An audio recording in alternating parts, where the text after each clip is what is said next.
একটা দারুণ বাড়ি বানানো আমার তো মনে হয় অনেকটা নিখুঁতভাবে বিরিয়ানি রান্না করার মতো। মানে প্রতিটি ধাপ, প্রতিটি মশলা খুব গুরুত্বপূর্ণ, তাই না? একদম তাই। আজকে আমরা কংক্রিটের সেই গুণমানের যাত্রা নিয়েই কথা বলবো। মানে ব্যাচিং থেকে শুরু করে একদম ফিনিশিং পর্যন্ত কোয়ালিটি কন্ট্রোল। ঠিক। আমাদের হাতের কাছের যে নোটস বা বইপত্র আছে সেগুলো ঘেঁটে আমরা কংক্রিট তৈরির প্রতিটা ধাপ খুঁটিয়ে দেখব।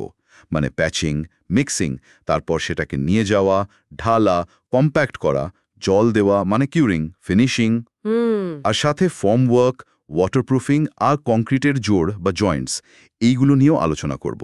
কারণ এগুলোই ঠিক করে দেয় স্ট্রাকচারটা আসলে কতটা মজবুত হবে, কতদিন টিকবে। আচ্ছা, তাহলে শুরু করা যাক একদম প্রথম ধাপটা দিয়ে, ব্যাচিং, মানে উপাদান মেশানো।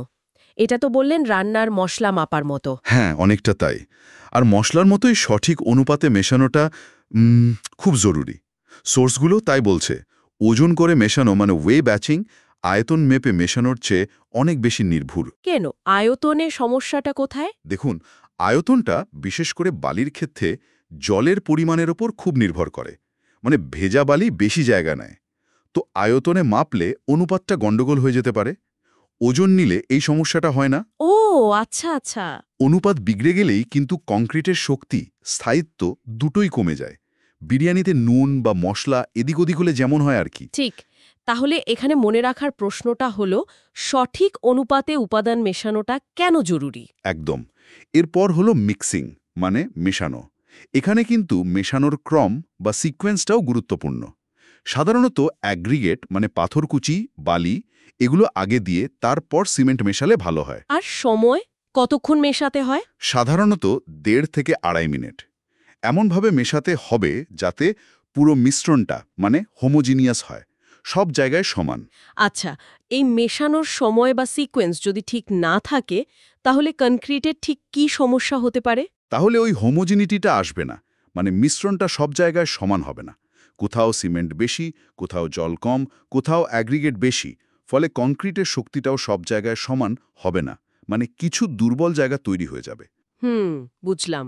এবার মিশ্রণ তৈরি, এটাকে সাইটে নিয়ে যেতে হবে, মানে ট্রান্সপোর্টেশন। এখানে সবচেয়ে বড় চ্যালেঞ্জ হচ্ছে সেগ্রিগেশন আটকানো, মানে উপাদানগুলো যেন আলাদা না হয়ে যায়। সেটা কিভাবে আটকানো যায়? পরিবহনের সময় খুব বেশি ঝাঁকুনি এড়িয়ে চলতে হবে। আর রেডিমিক্স কংক্রিট বা আরএমসির জন্য তো ট্রানজিট মিক্সার ব্যবহার করা হয়, ওই যে গোল গোল ঘুরতে থাকা গাড়িগুলো।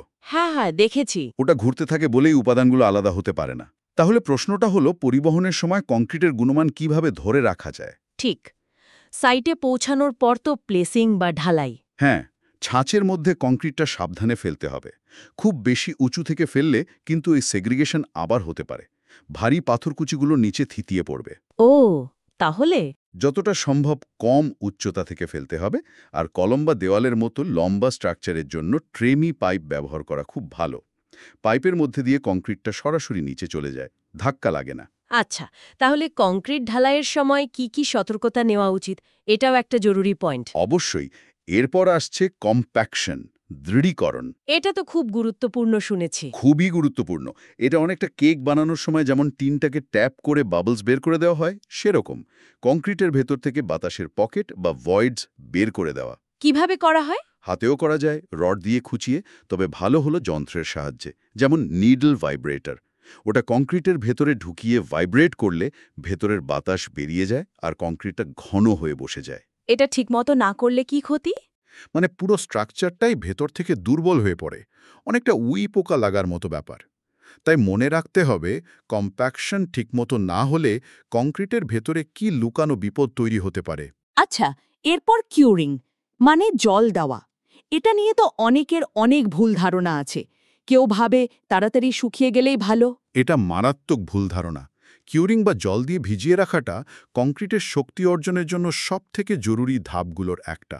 সিমেন্ট আর জলের মধ্যে যে হাইড্রেশন বিক্রিয়া হয়, যার ফলে কংক্রিট শক্ত হয়, সেটা চালু রাখার জন্য নির্দিষ্ট সময় ধরে কংক্রিটকে ভেজা রাখা দরকার। কি ভাবে করা যায় এই কিউরিং? অনেক পদ্ধতি আছে, যেমন পন্ডিং মানে জল জমিয়ে রাখা, বিশেষ করে স্ল্যাবের উপর, বা ভেজা চট দিয়ে ঢেকে রাখা ওয়েট কাভারিং।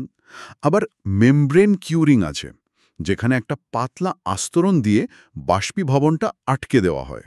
তার মানে কিউরিং ছাড়া কনক্রিট তার পুরো শক্তিটাই পায় না? একদমই না। এটা বাদ দিলে কংক্রিট কাগজে কলমে যতটা শক্তিশালী হওয়ার কথা, বাস্তবে তার কাছাকাছিও পৌঁছাতে পারবে না। তার প্রশ্ন হলো, কিউরিং কেন কংক্রিটের শক্তি বাড়াতে অপরিহার্য?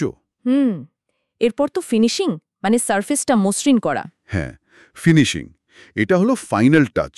যেমন স্ক্রিডিং করে বাড়তি কংক্রিট সরিয়ে লেভেল করা, ফ্লোটিং করে ছোটখাটো গর্ত বা উঁচু নিচু ভাব দূর করা, আর ট্রাভেলিং করে একদম মসৃণ ফিনিশ দেওয়া, বা অনেক সময় দরকার অনুযায়ী রুক্ষও রাখা হয়। তাহলে ফিনিশিংয়ের মূল উদ্দেশ্য কি? সারফেসটাকে ব্যবহারের উপযোগী করে তোলা। বুঝলাম পুরো কনক্রিটিং প্রক্রিয়াটা। এবার আসি ফর্মওয়ার্ক বা ছাঁচের কথায়। এটা তো কনক্রিটকে ধরে রাখার জন্য। ঠিক। ফর্মওয়ার্ক হলো কংক্রিটের পোশাক বলতে পারেন, বা ওই যে পিঠে বা সন্দেশের ছাঁচ হয় না, সেরকম। কংক্রিটটা যতক্ষণ না নিজে শক্ত হচ্ছে, ততক্ষণ এই অস্থায়ী কাঠামো ওকে নির্দিষ্ট আকারে ধরে রাখে। কি দিয়ে তৈরি হয় এগুলো? সাধারণত কাঠ বা স্টিল দিয়ে। বিম, স্ল্যাব, কলম এগুলোর জন্য বিভিন্ন রকম ডিজাইন হয়। এর কিছু জরুরি গুণ থাকতেই হবে, যেমন যথেষ্ট মজবুত হতে হবে যাতে কংক্রিটের চাপ নিতে পারে, লিক প্রুফ হতে হবে যাতে সিমেন্টের জলীয় অংশ বেরিয়ে না যায়, আর এমন হতে হবে যাতে সহজে খোলা যায় আর পারলে আমার ব্যবহারও করা যায়। আর এটা খোলারও তো নির্দিষ্ট সময় আছে। হ্যাঁ, IS 456 কোড অনুযায়ী নির্দিষ্ট সময় আছে। যেমন দেওয়াল বা কলমের পাশের ফর্মওয়ার্ক 16 থেকে 24 ঘন্টার মধ্যে খোলা যায়, কিন্তু স্ল্যাব বা বিমের তলার ঠেকনা খুলতে বেশি সময় লাগে। যেমন 4.5 মিটার স্প্যান পর্যন্ত স্ল্যাবের তলার ঠেকনা খুলতে অন্তত 7 দিন সময় দিতে হয়। এই সময়টা এত গুরুত্বপূর্ণ কেন? মানে আগে বা পরে খুললে কি হয়? কংক্রিট যথেষ্ট শক্তি পাওয়ার আগেই যদি ঠেকনা বা ফর্মওয়ার্ক খুলে নেওয়া হয়, তাহলে কাঠামোটা নিজের ওজনেই বেঁকে যেতে পারে বা ভেঙেও পড়তে পারে। আবার বেশি দিন রেখে দিলে অন্য কাজ আটকে থাকে, খরচ বাড়ে। তাই মনে রাখার বিষয় হলো, ফর্মওয়ার্ক সঠিক সময়ে খোলা কেন এত জরুরি। আচ্ছা, এবার ওয়াটারপ্রুফিং বা জলরোধী করার ব্যাপারটা একটু বলুন। এটা কি সব স্ট্রাকচারেই লাগে? দেখুন, যেখানেই কংক্রিট জল বা খুব বেশি স্যাঁতসেঁতে ভাবের সংস্পর্শে আসবে, সেখানেই ওয়াটারপ্রুফিং দরকার। যেমন ছাদ, বেসমেন্ট, বাথরুম, জলের ট্যাঙ্ক। এটা আসলে কংক্রিটের জন্য একটা রেইনকোটের মতো। এর কাজটা কি? প্রথমত, ড্যাম্প বা স্যাঁতসেঁতে ভাব আটকায়।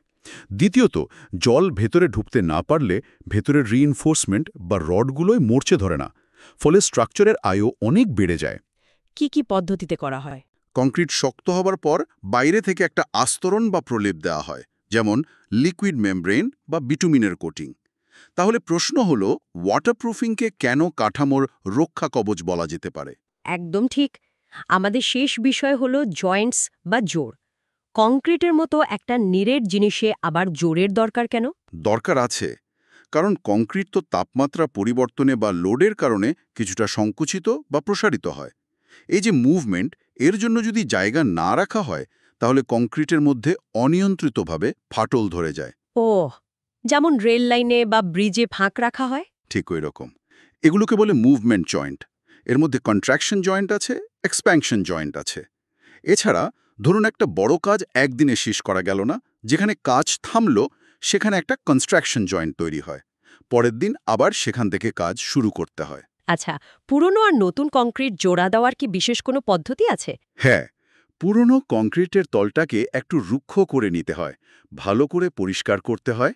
তারপর সিমেন্টের স্ল্যারি বা বিশেষ আঠা, যেমন ইপক্সি, লাগিয়ে নতুন কংক্রিট ঢালতে হয়।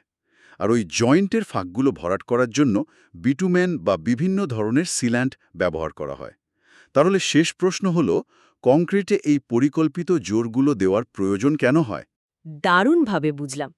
তাহলে আমরা দেখলাম যে কংক্রিটের গুণমান শুধু ভালো উপাদান ব্যবহার করলেই হবে না, পুরো প্রক্রিয়াটার প্রতিটি ধাপে, মানে ব্যাচিং থেকে শুরু করে ফিনিশিং, তারপর ফর্মওয়ার্ক, ওয়াটারপ্রুফিং, এমনকি ঠিকঠাক জয়েন্ট দেওয়া পর্যন্ত সবকিছুতেই নজর রাখাটা জরুরি। একদম। এই যে খুঁটিনাটি বিষয়গুলো, এগুলো জানা কিন্তু শুধু পরীক্ষার পাশের জন্য নয়। ভবিষ্যতে যখন আপনারা ইঞ্জিনিয়ার হবেন, তখন মজবুত, নিরাপদ আর টেকসই কাঠামো তৈরির জন্য এই জ্ঞানটা অপরিহার্য। টেকনোলজি তো রোজ বদলাচ্ছে, নতুন উপকরণ আসছে। এই বেসিক কোয়ালিটি কন্ট্রোলের বিষয়গুলো ভালো করে বুঝলে তবেই তো নতুন টেকনোলজির সঙ্গে মানিয়ে নেওয়া যাবে, সুস্থায়ী নির্মাণ বা সাস্টেইনেবল কনস্ট্রাকশনের দিকে এগোনো যাবে। তাই এই বিষয়গুলোয় নিরন্তর শেখাটা খুব জরুরি। খুবই সত্যি কথা। শেষে একটা প্রশ্ন সবার ভাবার জন্য থাকলো, আমরা কংক্রিটকে এত শক্তিশালী ভাবি, কিন্তু এই যে ছোট ছোট বিষয়গুলো, ধরুন ঠিকমতো কিউরিং না করা বা কম্প্যাকশনে একটু ফাঁক থেকে যাওয়া, এই আপাত দৃষ্টিতে ছোট ভুলগুলো কিভাবে একটা বিশাল কাঠামোকেও সময়ের সঙ্গে সঙ্গে ভেতর থেকে দুর্বল করে দিতে পারে?